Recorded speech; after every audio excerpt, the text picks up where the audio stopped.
Hello guys! Magandang araw! Ngayon po, nagbabalik tayo para pag-usapan natin yung paano tayo maka-overcome sa ating anxiety. Una po, nakadadanas ng anxiety, acid reflux, GERD. Pag-usapan natin kung paano tayo maka-overcome dyan. Una po, iwasan natin yung mga negative thought, overthinking, thinker. Kasi dyan nagsisimula yung kung paano nagtitrigger yung ating anxiety. Tapos huwag tayo masyadong mag-stress tsaka mag-isip ng mga problema. Kasi dyan nanggagaling din ng hilo, sakit ng ulo. Tsaka yung iwasan natin yung mga nagpapatrigger ng anxiety natin. Pag nag-trigger sila ano mo na lang, change mo na lang yung mind mo sa mga magagandang nangyari sa buhay mo dati. Yun lang. Tapos po, yung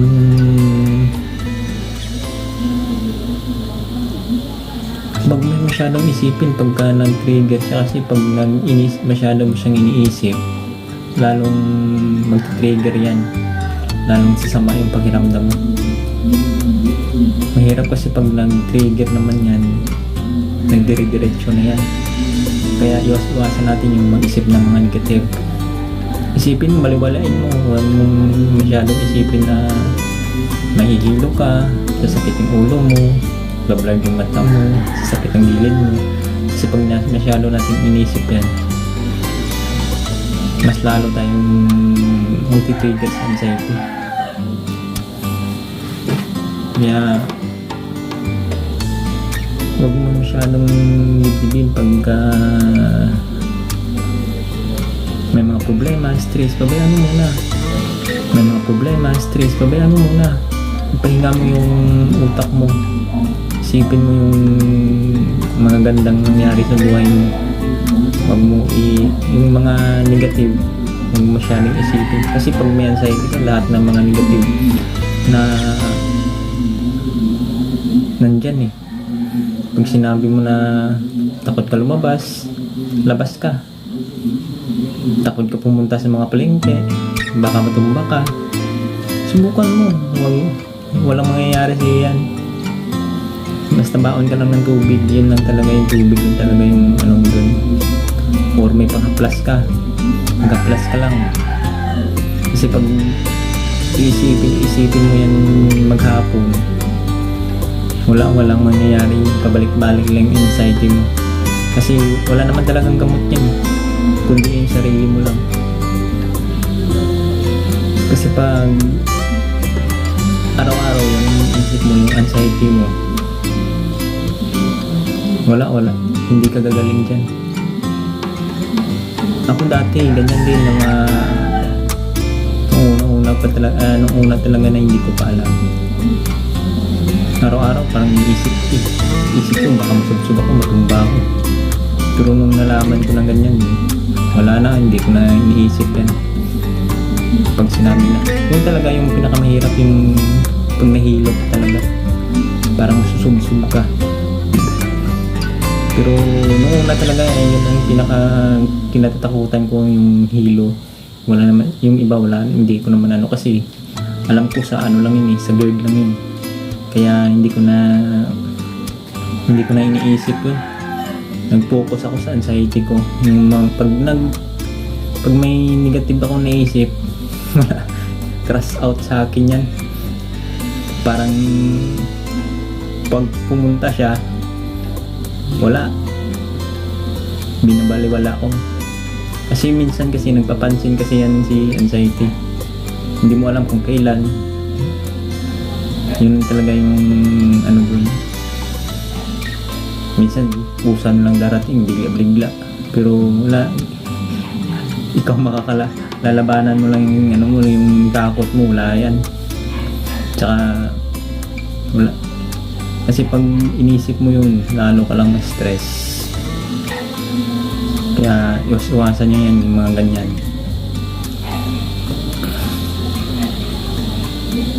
Pag nag-trigger din siya, yun lang. Tuloy-tuloy mo lang yung gawain mo. Hindi, mawawala din yan pag na-enjoy mo yung mga gawa mo. Kasi kagaya din sa akin dati, mukmuk na ako sa bahay. Wala. Pag nagmukmuk sa bahay, lahat ng mga sintomas niya lumalabas. Kaya, kung nakaya ko, kaya din yan.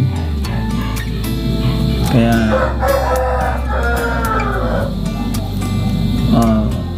sa August 17, mag-1 year na. Pero sa 4 na buwan, kaya ko din ang labanan. Pero within 3 months talaga, suffer talaga ako. Hindi ko alam kung ano talaga yung sakit ko eh. Yung sa hilo lang talaga yung pinaka nag-alala ko doon kung bakit ako nahihilo. Doon lang ako talaga. Kaya pala yung hilo ko pala yun, sa anxiety ko pala yun. Kaya yung sa may sakit na katulad ko, mas iwasan yung mag-isip. Kasi pag nag-isip kayo ng sobra, wala na yun. Lalo kayong mahihilo. Lahat ng pati yung acid mo.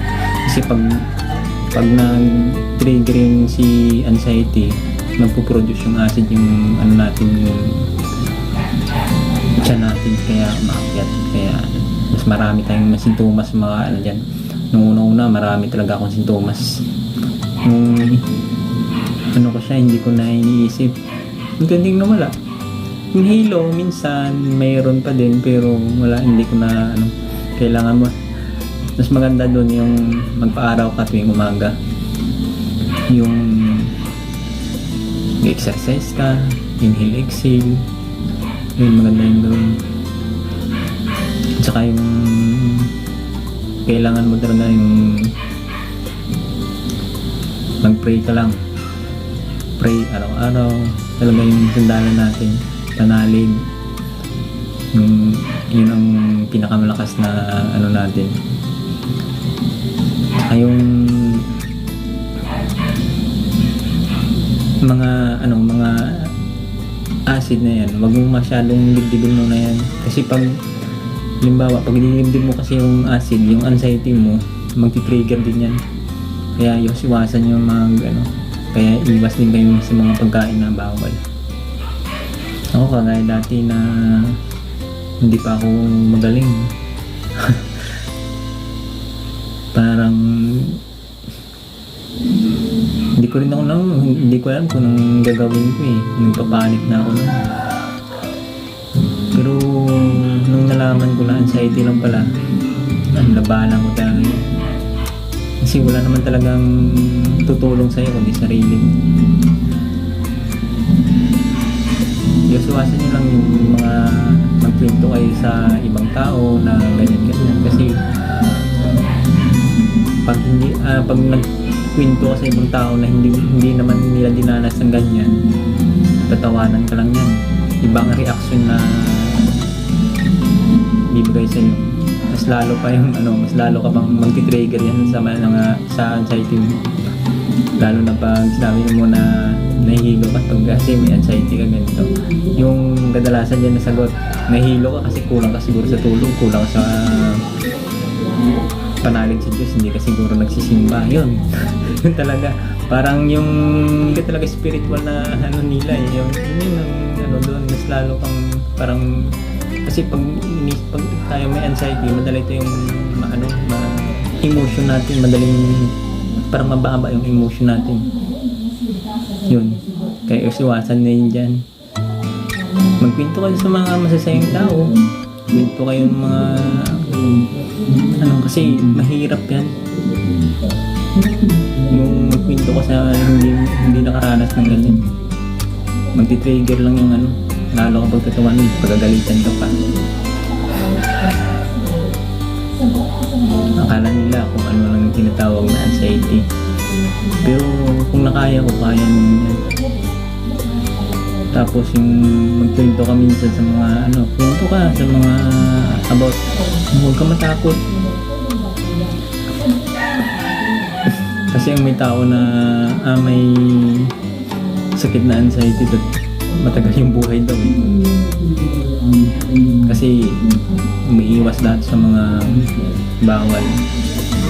Kaso lang yan lang talaga yung papayat ka talaga sa una pag hindi mo alam na anxiety pala yung sakit mo. Kasi yung isip natin mga negative thought, kaya parang isip natin hindi na masyadong puro negative na. Kaya iwasan natin yung mag-isip ng mga negative sa sa katulad ko na may anxiety. Move nyo yung sarili nyo na kayang-kaya nyo. Kasi yung pag hindi nyo ginawa yan, walang mangyayari sa'yo. Lalong lalala yun si anxiety. Lalo kang matatakot. Pag nagpadala ka kasi sa emotion mo, mas lalong nagtitrigger yan. Ako almost pero minsan yung pinakamatagal talaga na wala, yung hilo talaga, yun talaga yung pinakamatagal. Tapos yung minsan pag nag-trigger naman si anxiety, yung pag nalabo na talaga yung mata, yung parang nagbablurred yan, isa na yan. Tapos tulog, dapat matulog ka ng tamang oras, 8.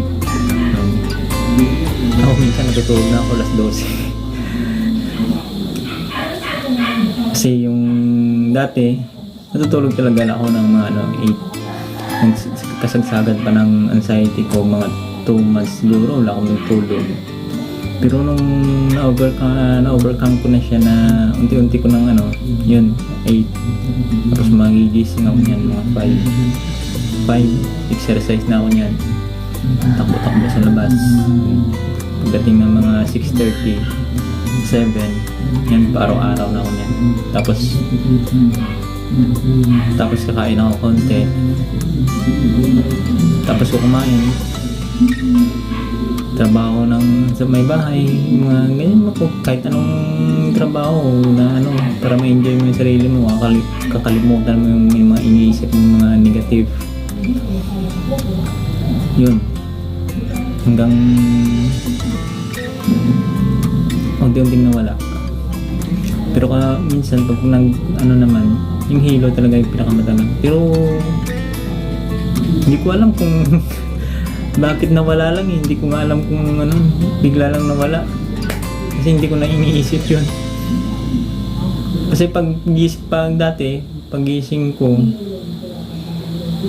ko sa umaga, yung iniisip ko, yung hilo ko na, yun pala yung dahilan na yung sa isip ko lang pala yung nagbibigay din ng hilo sa akin. Kasi iniisip ko na hilo ako, yun talaga yung nilalabas ng utak natin, kaya nahihilo tayo.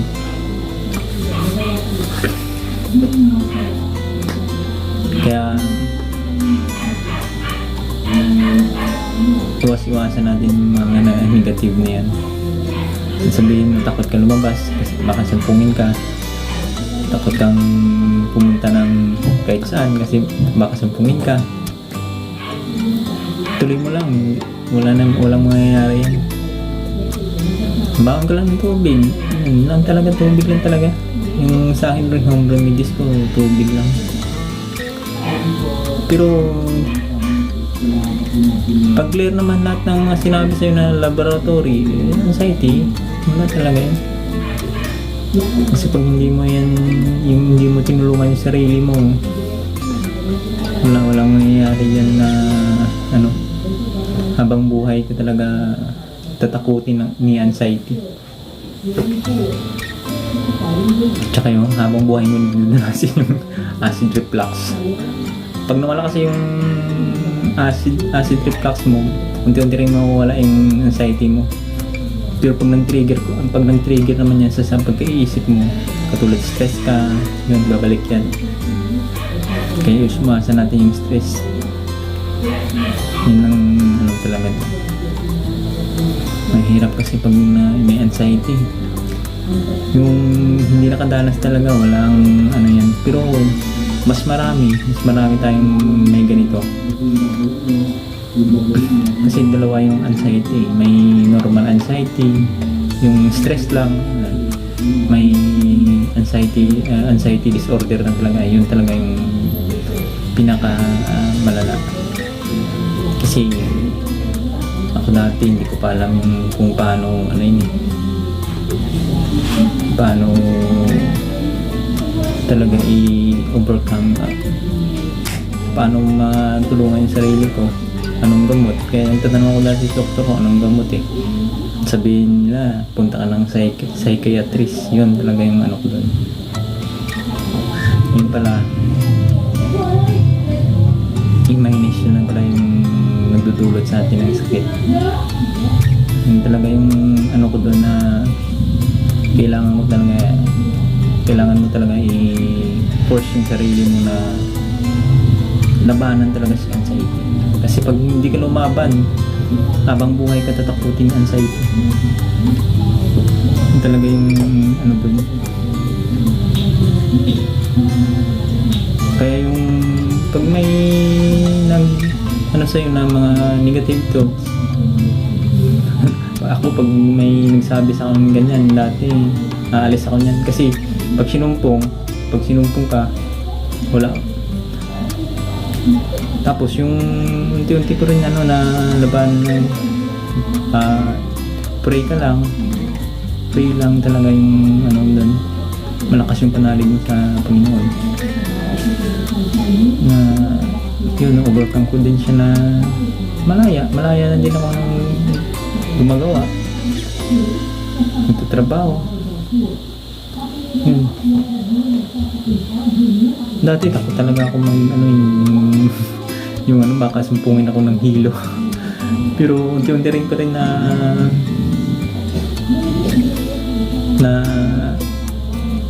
realize na hindi ko talaga babayaan yung sarili ko.